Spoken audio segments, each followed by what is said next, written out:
آج کی گفتگو نماز سے متعلق ہے۔ جیسا کہ آپ جانتے ہیں کہ نماز دین اسلام کا اہم ترین رکن ہے۔ توحید و رسالت کے بعد سب سے زیادہ اہمیت نماز کی ہے۔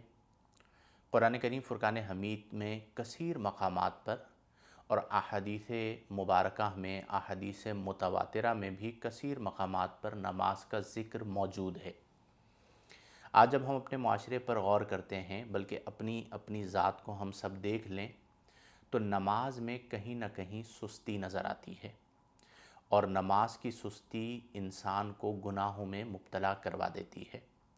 ترک صلاۃ اشد ترین گناہ کبیرہ ہے اور اس پر بہت زیادہ وعیدیں بیان کی گئیں۔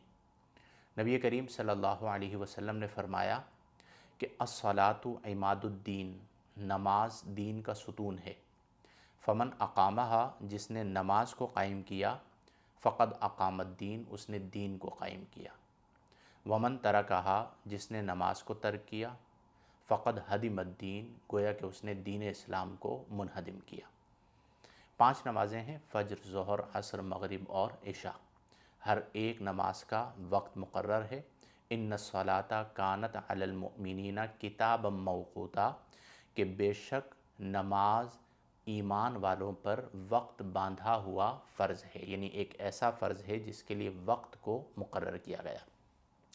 اب جس بندہ مومن کے دن کا آغاز نماز فجر سے ہو تو اللہ تبارک و تعالی اسے نور عطا فرماتا ہے، اس کا دل منور ہوتا ہے، اس کا چہرہ منور ہوتا ہے، اور اس کا پورا دن بابرکت گزرتا ہے۔ اسی لیے نماز فجر کی دیگر نمازوں کے مقابلے میں نماز فجر اور نماز عصر کی تلقین بہت زیادہ ہے۔ اس کی وجہ یہ ہے کہ نماز فجر چونکہ نیند کا وقت ہے اور نماز ادا کرنے کے لیے نیند کو قربان کرنا ہے۔ پھر اسی طرح اگر سردیوں کے ایام ہیں تو پانی کو مس کرنا، وضو کرنا، یہ ایک مشکل کام۔ تو جب بندہ ان تمام چیزوں کو اللہ کے لیے قربان کرتا ہے تو اللہ تعالیٰ اس کے دل میں نور پیدا فرماتا ہے۔ لہذا اپنے دن کا آغاز ہم سب کو چاہیے کہ ہم نماز فجر سے کریں۔ نبی کریم علیہ افضل الصلاۃ والتسلیم نے فرمایا کہ 2 نمازیں منافقین پر بہت بھاری ہیں، فجر اور عشاء، اور فرمایا کہ اگر یہ جان لیتے کہ اس میں اللہ نے کیا رکھا ہے تو گھسٹ گھسٹ کر یہ نماز ادا کرنے کے لیے آتے۔ اور آپ غور کیجئے کہ آج ان دونوں نمازوں میں یعنی فجر میں اور عشاء میں ہم کس قدر سستی کرتے ہیں، اور اس سستی کی بنا پر ہم بعض اوقات بلکہ بعض لوگ اکثر اوقات نماز فجر کو یا نماز عشاء کو چھوڑ دیتے ہیں۔ جب انسان رات میں سوتا ہے تو نبی کریم صلی اللہ علیہ وآلہ وسلم نے فرمایا کہ شیطان اس پر 3 گرہیں لگاتا ہے اور یہ کہتا ہے رات طویل ہے، سوتا رہ۔ جب وہ صبح جاگتا ہے یعنی فجر کی نماز کے لیے اس کی آنکھ کھلتی ہے اور وہ اللہ کا ذکر کرتا ہے، دعا پڑھتا ہے، تو پہلی گرہ کھل جاتی ہے۔ اس کے بعد جب وہ وضو کرتا ہے تو دوسری گرہ کھل جاتی ہے، اور اس کے بعد جب وہ نماز فجر ادا کرتا ہے تو تیسری گرہ بھی کھل جاتی ہے، اور پھر اس کا پورا دن برکت کے ساتھ گزرتا ہے۔ تو کوشش یہ کیجئے کہ ہم نے اپنے دن کا آغاز نماز فجر سے کرنا ہے۔ نبی کریم علیہ افضل الصلاۃ والتسلیم نے ارشاد فرمایا الصلاۃ عماد الدین، نماز دین کا ستون ہے۔ فمن اقامہا، جس نے نماز کو قائم کیا، فقد اقام الدین، اس نے دین کو قائم کیا۔ ومن ترکہا، اور جس نے نماز کو ترک کیا، فقد ہدم الدین، گویا کہ اس نے دین کو منہدم کیا۔ نماز فجر کے حوالے سے نبی کریم علیہ افضل الصلاۃ والتسلیم کے فرامین میں ایک اور حدیث مبارکہ آپ کے گوش گزار کرتا ہوں۔ نبی کریم صلی اللہ علیہ وآلہ وسلم نے ارشاد فرمایا من صلی الصبح، جس نے صبح کی نماز ادا کی، فہو فی ذمۃ اللہ، تو وہ اللہ کے ذمے میں آ گیا۔ فانظر یبن آدم، اے ابن آدم تو غور کر، لا یطلبک اللہ من ذمتہ بشیء، کہ اللہ تبارک و تعالی اپنی ضمانت کے بدلے میں تجھ سے کسی چیز کو طلب نہیں فرماتا، یعنی کسی اور چیز کو طلب نہیں فرماتا، بس جب تم نماز ادا کرتے ہو تو تم اللہ کے ذمے میں آ جاتے ہو۔ اسی طرح فجر کی نماز کی جو اہمیت ہے اس حوالے سے حضرت عائشہ راویہ ہیں، نبی کریم صلی اللہ علیہ وسلم نے فی شأن الرکعتین، فجر کی 2 رکعت کی شان میں اس بات کو بیان فرمایا جو ادا کی جائیں عند طلوع الفجری، فجر کے طلوع کے وقت۔ کیا فرمایا؟ فرمایا احب الیہ من الدنیا جمیعاً، یہ 2 رکعتیں مجھے پوری دنیا سے زیادہ محبوب ہیں۔ ایک اور حدیث کے اندر نبی کریم صلی اللہ علیہ وسلم نے فرمایا رکعت الفجری خیر من الدنیا وما فیہا، فجر کی 2 رکعتیں دنیا وما فیہا سے بہتر ہیں۔ تو گویا کہ فجر کی نماز کے حوالے سے نبی کریم صلی اللہ علیہ وسلم نے خاص تعلیم ارشاد فرمائی۔ آپ جانتے ہیں فجر کی نماز سے دن کا آغاز ہوتا ہے، اور جب آپ دن کا آغاز اللہ کے ذکر سے، تلاوت قرآن سے، نماز سے کریں گے تو آپ کا پورا دن بابرکت گزرے گا۔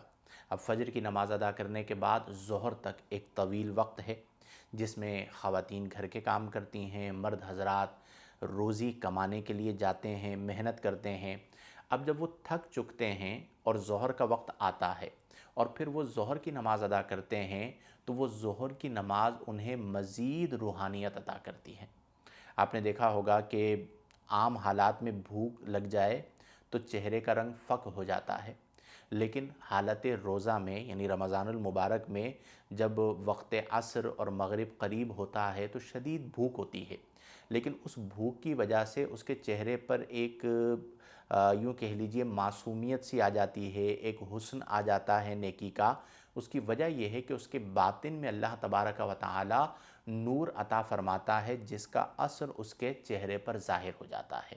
تو ظہر کی نماز آپ نے ادا کی، مزید آپ موٹیویٹ ہو گئے، گناہوں سے محفوظ ہو گئے۔ پھر اسی طرح آپ نے عصر کی نماز ادا کی، مغرب کی نماز ادا کی، پھر عشاء کی نماز ادا کرنی ہے۔ اب جب آپ نے 5 نمازیں ادا کیں تو یہ یاد رکھیں کہ ایک نماز دوسری نماز تک کے گناہوں کا کفارہ بن جاتی ہے۔ گویا کہ 5 نمازیں 24 گھنٹوں کے گناہوں کا کفارہ ہے نبی کریم صلی اللہ علیہ وسلم کی تعلیم کے مطابق۔ تو اس لیے کوشش یہ کریں کہ نماز کی پابندی کر لیں۔ قرآن کریم فرقان حمید میں اللہ کریم نے ارشاد فرمایا ان الصلاۃ تنہا عن الفحشاء والمنکر، بے شک نماز منع کرتی ہے بے حیائی کے کاموں سے اور بری باتوں سے۔ آج کے پرفتن دور میں اگر آپ نمازی بن جاتے ہیں، اپنے بچوں کو نمازی بنا دیتے ہیں، تو یوں سمجھ لیجئے کہ آپ فتنوں سے محفوظ ہو جاتے ہیں، آپ کی زندگی متبرک ہو جاتی ہے، روحانی ہو جاتی ہے۔ اور اگر آپ نماز کو چھوڑ دیتے ہیں تو یوں سمجھیے کہ پھر زندگی منحوس ہو جاتی ہے، یعنی زندگی میں نحوست آ جاتی ہے، برکت اٹھ جاتی ہے۔ اکثر لوگ یہ سوال کرتے ہیں جی ہماری زندگی میں برکت نہیں ہے، وقت میں برکت نہیں ہے، مال میں برکت نہیں ہے، گھر میں برکت نہیں ہے، کیسے ہوگی؟ جس نماز سے برکت آنی ہے وہ نماز ہم نے چھوڑ دی ہے۔ تو کوشش یہ کریں کہ نماز کی پابندی کریں، بالخصوص والدین پر، والد اور والدہ پر یہ ذمہ داری ہے کہ وہ اپنے گھر کا ماحول نمازی بنائیں، بچے بھی نماز ادا کریں، گھر والے بھی نماز ادا کریں، تو انشاءاللہ الجلیل جب نماز ادا ہوگی تو گھر کا ماحول اچھا رہے گا اور بچے گناہوں سے دور رہیں گے۔ جو اپنے بیٹوں کو، بیٹیوں کو نمازی بنا دیتے ہیں وہ گناہوں سے بچے رہتے ہیں، اور جو اپنے بیٹوں بیٹیوں کی طرف سے توجہ ہٹا دیتے ہیں، نمازی نہیں بنا پاتے، تو آج کے پرفتن دور میں ان کا گناہوں سے بچنا بڑا مشکل ہو جاتا ہے، اور پھر بعض اوقات وہ حدود سے تجاوز کر جاتے ہیں اور بجز ذلت و رسوائی کے ہاتھ کچھ نہیں آتا۔ تو چند باتیں نماز کے حوالے سے میں نے آپ کی گوش گزار کی ہیں۔ آپ سب یہ عزم صمیم کیجئے کہ میں نے انشاءاللہ الجلیل نماز کی پابندی کرنی ہے۔ میں آپ کو اس بات کی گارنٹی کرتا ہوں کہ آپ نماز کے پابند ہو جائیں، آپ کے دل پر اللہ تعالیٰ سکینہ نازل فرما دے گا، آپ کا چہرہ منور ہو جائے گا، آپ کا باطن پرسکون ہو جائے گا، اور انشاءاللہ الجلیل دنیا بھی اچھی ہوگی اور آخرت بھی اچھی ہوگی۔ اللہ تبارک و تعالی ہم سب کو پانچوں نمازیں ادا کرنے کی توفیق عطا فرمائے، اور مرد حضرات یہ کوشش کریں کہ با جماعت نماز ادا کریں۔ قرآن میں اللہ نے فرمایا وَارْكَعُوا مَعَ الرَّاكِعِينَ، رکوع ادا کرو، رکوع کرنے والوں کے ساتھ۔ غالباً حاشیۃ الساوی والوں نے لکھا کہ ای صلوا الصلاۃ ذات الرکوع جماعتاً، یعنی تم نماز ادا کرو، کون سی نماز؟ جو رکوع والی ہے۔ کس طرح ادا کرو؟ جماعتاً، جماعت سے ادا کرو۔ تو با جماعت نماز ادا کریں، اس کی برکت بھی زیادہ ہے، ثواب بھی زیادہ ہے، اجتماعیت بھی ہے اور سکون بھی ہے۔ اللہ تبارک و تعالی ہم سب کو توفیق عمل عطا فرمائے۔ وآخر دعوانا ان الحمد للہ رب العالمین۔